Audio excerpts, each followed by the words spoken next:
नमस्कार विद्यार्थी मित्रांनो, आजच्या लेक्चरमध्ये आपण बघणार आहोत इस्रायलचा आणि लेबनॉनचा संघर्ष. मित्रांनो, तुम्हाला सगळ्यांना माहितीच आहे की नुकतंच इराण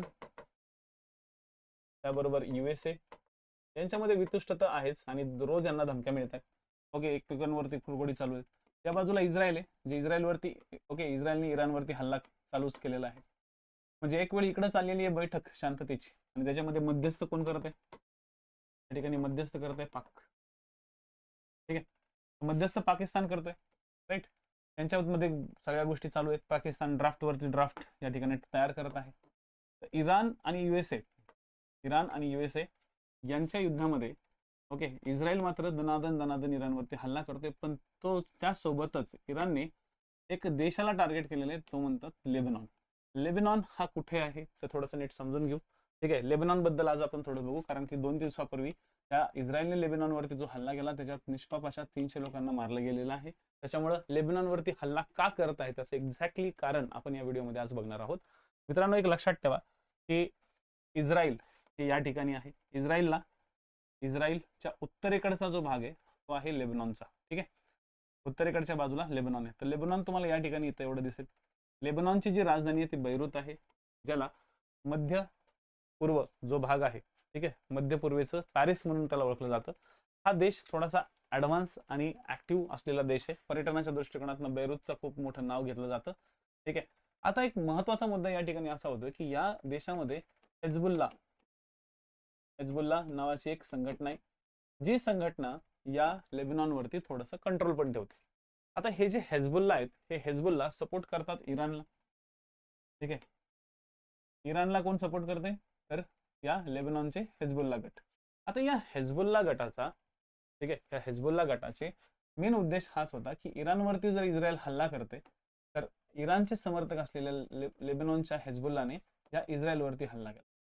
ठीक आहे, कुणाला हल्ला केला? या इस्रायलवरती हल्ला केला. आणि या प्रदेशामध्ये ही गाझा पट्टी आहे. या गाझा पट्टीमध्ये पॅलेस्टिनी लोक आहेत. ठीक आहे, त्या पॅलेस्टिनी लोकांमधले जे हमास नावाचे जे संघटना आहे, हमास सुद्धा इस्रायलवरती कंटिन्यू हल्ला करत आहे. राईट, म्हणजे एक प्रकारे इस्रायल या हमास आणि या हेजबुल्ला या 2 महत्वपूर्ण विरोधकांनी किंवा दुश्मनांनी वेढलेली आहे. म्हणजे असं इमॅजिनच करा तुम्ही पोरांनो की लिटरली या ठिकाणी इस्रायलची अशी कंडिशन आहे की इस्रायलच्या जवळच हमास सारखा एक खतरनाक गट आहे की जो कंटिन्यू इस्रायलवरती हल्ला करतोय आणि इस्रायलच्या डोक्यावरती या ठिकाणी हेजबुल्ला बसलेला आहे.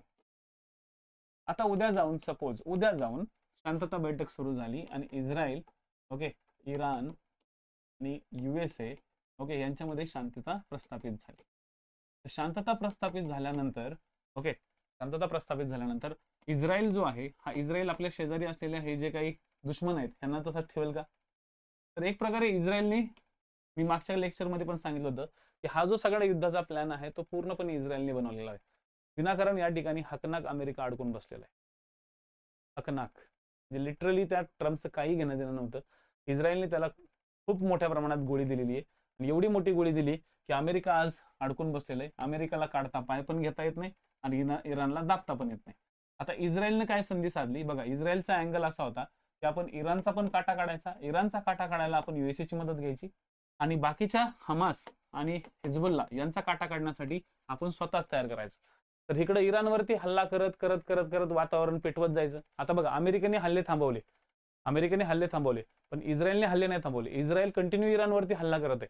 म्हणजे एके बाजूला अमेरिका आणि इराण बोलते आणि इकडे इस्रायल इराणवरती हल्ला करते. त्यामुळे इराणला पण कळना की नक्की चाललंय काय.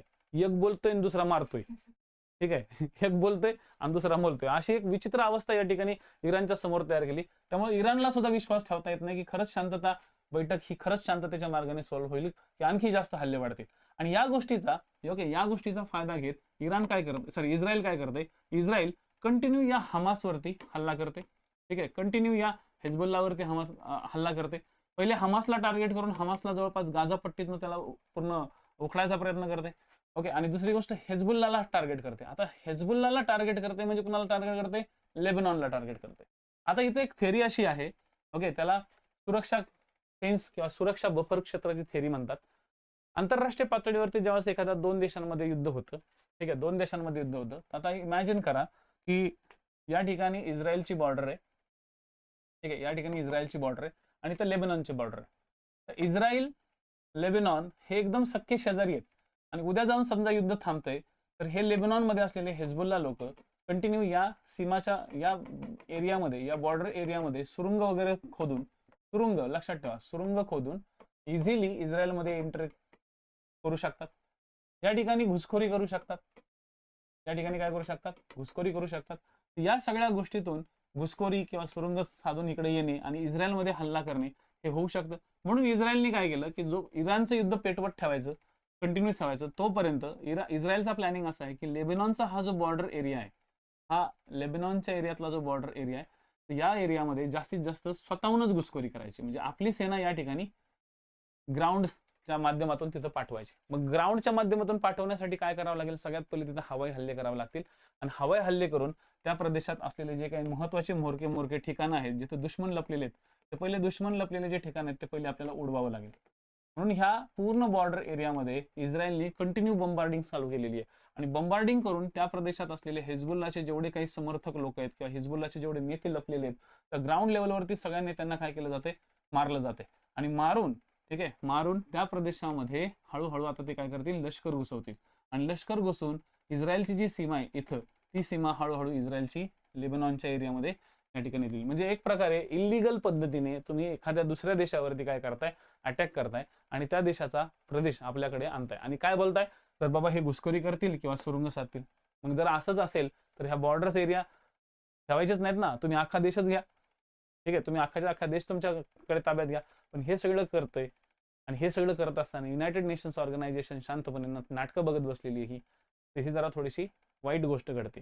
युनायटेड नेशन्सच्या अंतर्गत असलेली जी सिक्युरिटी काउन्सिल आहे, त्या सिक्युरिटी काउन्सिलमध्ये सुद्धा मध्यंतरीच्या काळात काही तमाशा झाला होता.